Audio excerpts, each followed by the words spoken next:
My name is Nick. That's my first name, obviously. I can't tell you my last name. It would be too dangerous. Ah, fuck it. My last name's Sahoyah. I'm a writer, a comedian, and when I was a kid, I loved the Animorphs. The first summer of the pandemic, I was fighting a deep depression, and I decided to reread the entire series, and I was shocked to find that they really hold up, even for an adult reader. Sure, they're written very simply. Sure, you can read an entire book in a few hours. Of course that's true. They're kids' books. But these books are pretty heavily serialized, they tackle dark themes, and they really don't pull too many punches. I think that's why I liked them when I was a kid. They respected their young readers, and thus, rereading the series as an adult was kind of a thrill. I wanted to do a recap series for people out there who love these books but maybe need a reminder of how fun and creative they are. One big disclaimer before I start. In this video series, I will be using footage from the Animorphs TV show. This is not because I think the show is good. In fact, I think it's bad. It's just because I'd like there to be some video element to these recaps, and I can't afford to shoot my own Animorphs show. Not yet, anyway. So if this recap series reignites your fondness for Animorphs, I beg you, read the books, don't watch the show. The books will make you happy. The show will make you confused and angry. Books good, show bad. Okay, here we go. Book 1, The Invasion. This book is from Jake's point of view. In the first couple paragraphs, he tells you everything that's up. There are these aliens called Yeerks who snatch people's bodies and turn them into controllers. Jake and the gang need to hide from them until the Andalites return to Earth to help. Quite the exposition dump for page 1, but luckily he goes into more detail. Jake and his friend Marco are hanging out in the mall, playing video games in a comic book shop, because it's the 90s and they are boys. Jake can't focus on the game because he screwed up his basketball audition earlier in the day, and he's worried that his older brother Tom, the best dang basketball player in the school, will look down on him for it. Just as they're leaving, they bump into Tobias, this weird kid from school who gets bullied all the time. Jake recalls rescuing Tobias when he was getting a swirly from 2 bullies. If you weren't a kid in the 90s, you're probably like, what's a swirly? Back then, everyone was convinced it was common practice to bully kids by holding them upside down and putting their hair in the toilet while you flush it. I'm pretty sure this never even happened one time, but regardless, swirlies were a big trope in the 90s. Anyway, Jake, Marco, and the weird freak loser resume walking to the exit only to be interrupted again by Jake's cousin Rachel and her friend Cassie. Rachel is a stunning and popular gymnast, and Cassie is a sensitive horse girl who might as well have paint-stained overalls. But they're still besties, which I like. It tells you a lot about both their characters right away.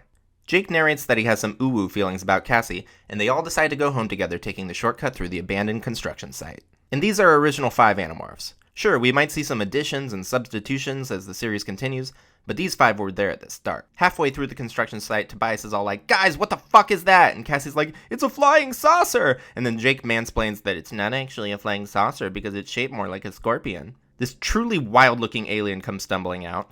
This is Elfangor the Andalite. And I think this is the main reason the Animorphs has never successfully made the jump into live action. These aliens defy logic, and they're literally blue. So it's going to be hard to make them look cool or convincing without a huge budget and an amazing art department. Which is too bad, because the way the Andalites fight and move around sounds really cool when you read it on a page. Maybe this universe would be better served with an animated adaptation. But I'm getting ahead of myself. Elfangor addresses the group using thought speak, a form of Andalite telepathy, signified by greater than signs and less than signs. He's totally dying, and don't bother calling an ambulance. He's for real gonna die. Oh, it's so hard to go. I just love being around you guys so much. He tells the kids the same thing Jake told us.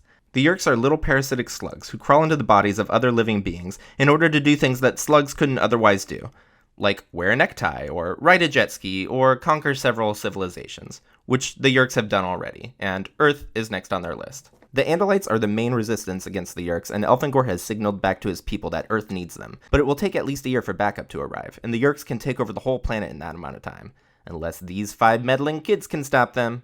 Elfangor is like, hey, I left this blue cube in the glove compartment, can you go grab it for me, kid? And Jake goes in there and he sees this sad hologram of Elfangor's family, and he comes out and he's like, whoa, you have a family? And he's like, yeah, and then he's like, I'm sorry. And it's like, you weren't already sorry he was dying? You needed to know he had a family first? Anyway, Elfangor is like, you guys are super weak, you're just kids, I'm gonna give you animal morphing powers. Just touch any animal and you can absorb their DNA and turn into them anytime you want. The gang accepts their powers by each touching one side of the cube along with Elfangor, and then Elfangor is like, by the way, there's a huge catch. Now a warning? If you stay an animal for 2 hours, you get stuck that way, forever. Hope that doesn't happen to any of you guys. There's Yeerk bug fighters circling above them, and then suddenly there's this blade ship. Elfangor tells them to run. Visser 3 is here. Everybody runs but Tobias, who stays holding Elfangor's hand for a second. And Elfangor puts his hand on Tobias's head and zaps him, and Tobias is like, whoa, but he's fine. The Yeerk ship lands, and a bunch of Hork-Bajir controllers come out. These are the main foot soldiers of the Yeerk Empire. They look kind of like a dinosaur Cenobite. Taxon controllers emerge as well. They're nasty. Honestly, they really gross me out. Basically, they're big centipedes that can't stop eating. They'd be really good at mukbang videos. Visser 3 emerges last, and he's straight up also an Andalite. That's right, Visser 3 is the only Yeerk ever to capture the body of an Andalite, along with its morphing ability. Visser 3 is a fantastic villain. He's so unsubtle in his evilness, it's like he's having fun being so very, very evil. And he establishes himself as a huge heel right away by turning into a giant alien Cthulhu monster and eating Elfangor in one bite. That's just so needlessly evil. I'm not just gonna kill you, I'm gonna eat you? That's so weird and petty, I love it. As the Animorphs have a thrilling escape from the construction site, they realize that amongst the Hork-Bajir and Taxon controllers are humans fighting alongside the Yeerk army. Human controllers are already all around them. This shit is real.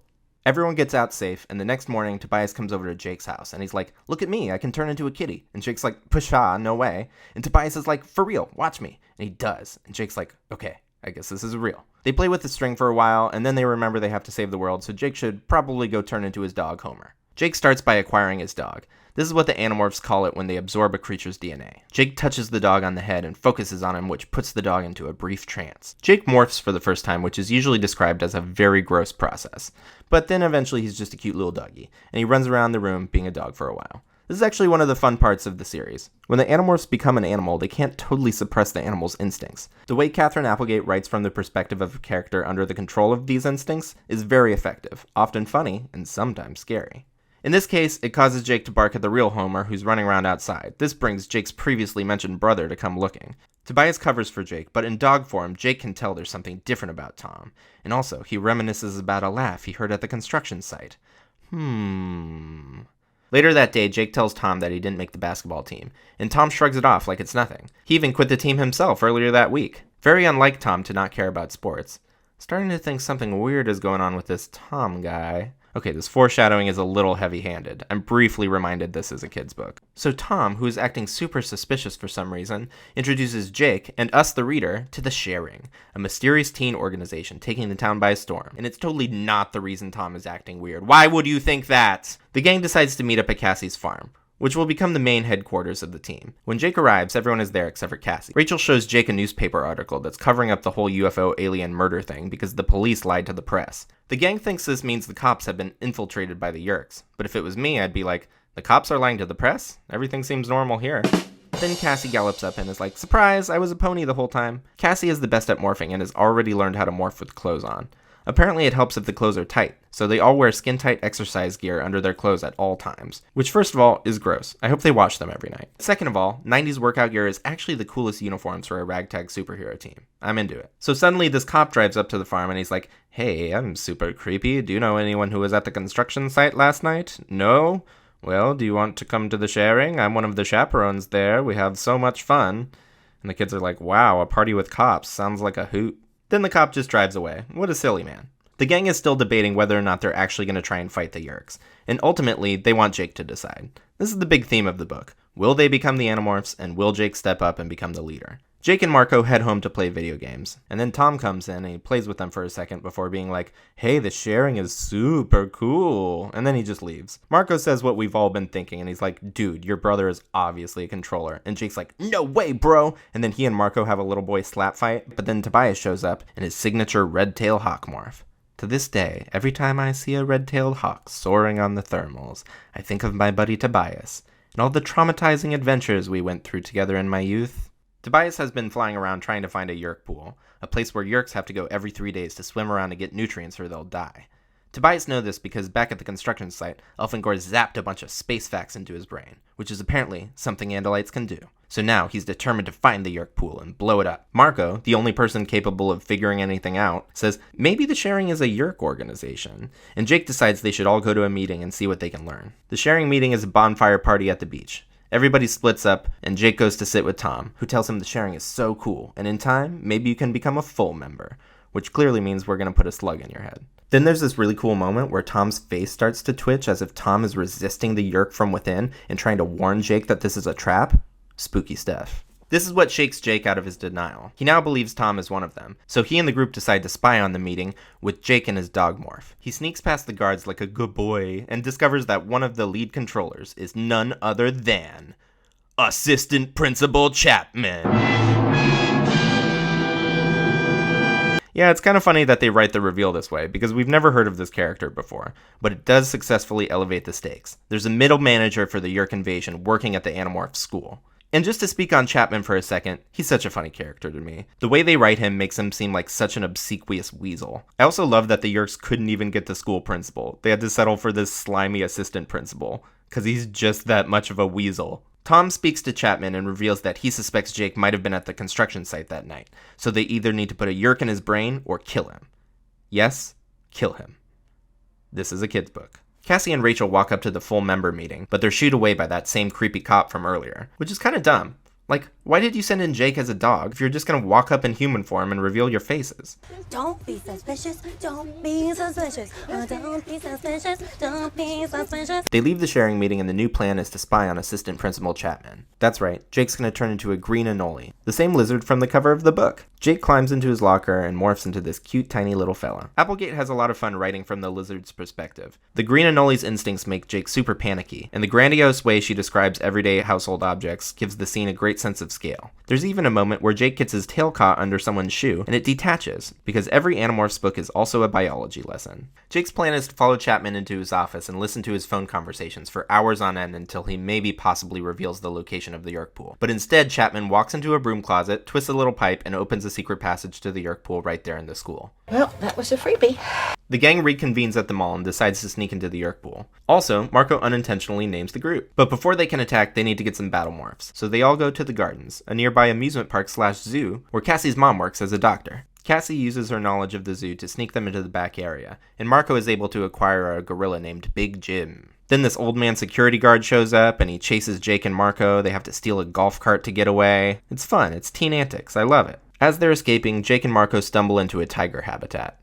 I immediately regret this decision. Luckily, Jake is able to calm the tiger by acquiring its DNA, and they escape at the very last second. We cut ahead to the night of the attack. We get a whole chapter of Jake at the dinner table with his parents and Tom. It's a great moment because it shows us what's at risk, and it also reminds us that Jake and Tom will likely have to face off at some point. There's an ominous moment where Jake stops by Cassie's farm so they can attack the Yeerk pool together, but Cassie's mom says she's been missing all evening. As unnerving as this is, Jake needs to stick to the plan. He heads over to the school where, he hooked up with Marco and Rachel. Tobias flies down and Jake yells at him for being a hawk too often, like a parent trying to limit their kid's screen time. Jake, Rachel, Marco, and Tobias sneak their way into the school, and they see Cassie being dragged down into the Yeerk pool by that same creepy cop. They follow the cop down to the Yeerk pool by walking down the longest flight of stairs ever. They figure they can hide in plain sight by posing as human controllers just there to get their Condrona fix. Which is a pretty wild plan. I mean, do the Yeerks not have surveillance cameras? At the bottom of the stairs, they enter an enormous cavern the size of a football stadium, with secret passageways of stairs leading all over town. The pool itself looks like molten lead and is full of gross little slugs. It's surrounded by cages holding the hosts in place while their Yeerk chows down on yummy Condrona rays. One interesting detail is that while most of the hosts are caged and screaming for help, a small group of humans and Hork-Bajir sit in comfortable chairs and watch TV while they wait. These hosts get special treatment because they're willing participants in the Yeerk invasion, aka narcs. Just then, Tobias spots Cassie at the infestation pier, about to get taken over by a Yeerk. So you know what that means. It's morphin' time! Rachel turns into an elephant, her signature battle morph, and starts smashing shit up. Jake turns into a tiger and slashes a bunch of aliens. Marco turns into Big Jim and punches everybody. The Animorphs books don't romanticize violence. They portray violence in its horrifying reality. But also, it's pretty rad. In the rush of people trying to exit, Cassie turns into a little horsey and she gallops towards the door with the whole team in their animal morphs, only to be blocked by Visser 3. Sorry kids, there's one last boss fight. Visser 3 thinks this group of animals is actually 5 Andalite warriors who survived the destruction of Elfangor's ship, and now he's gonna kill them like he killed Elfangor. If I can offer one quote to demonstrate how hilariously over the top Visser 3 is, let it be this one. I acquired this body on the 4th moon of the 2nd planet of a dying star. Like it? He turns into another weird alien monster. This one has 8 heads, 8 legs, 8 arms, and do you know how many claws each arm has? 3. It's 3. I wish it was 8. Come on, just commit to the bit. This alien can also shoot fireballs like Mario. The gang dodges the fireballs and starts running up the stairs, but most of the free hosts have already been recaptured or killed. They're cornered, and Visser 3 is catching up with them, but then Tom, bravely and stupidly, attacks the giant space monster with his bare hands. Thanks to Tom's brave sacrifice, Jake, Rachel, Marco, Cassie, and a single unnamed human woman host are able to escape the pool alive. They were able to save one woman, so it was all worth it, right? Except she's surely gonna be recaptured immediately, right? Like, they know where she lives. Cassie implies the creepy cop died in the Yerk pool attack, so her identity is safe for now. But unfortunately, Tom was re-Yerkified, and Jake is still living with a space slug. The next morning, Tobias flies into Jake's window. Jake is like, "Yay, you're alive. Now morph back into a boy." And Tobias is like, "I can't. I was a bird for too long. Now I'm a bird forever." Which is pretty heavy consequences for book 1. But it's also implied that Tobias' home life was so volatile that he prefers life as a hawk. Which is bleak. This is a kid's book. Tobias looks up at the sky and says the Andalites will come back for us. And Jake is like, "Yeah. Until then, we fight." The end. This is a pretty great first book in a series. There's lots of iconic moments and it introduces the mythology well. And as long as I'm recapping the whole series, I should probably do a tier list, right? I might move this eventually as I rank more books, but for now I'm going to put it in the A tier. I think this does everything that you want a first book to do. I had a lot of fun making this video, but if I'm being honest, it took a lot longer than I thought it would. I want to do one of these videos for all 54 books, but realistically that's going to take me over a year, and it's going to be a lot easier to commit to that if I know people are actually watching. So like, comment, subscribe, and maybe send this to a friend who also thinks of Tobias every time they see a red-tailed hawk. Join me next week for book 2, The Visitor. Ooh, this one has a kitty on the cover.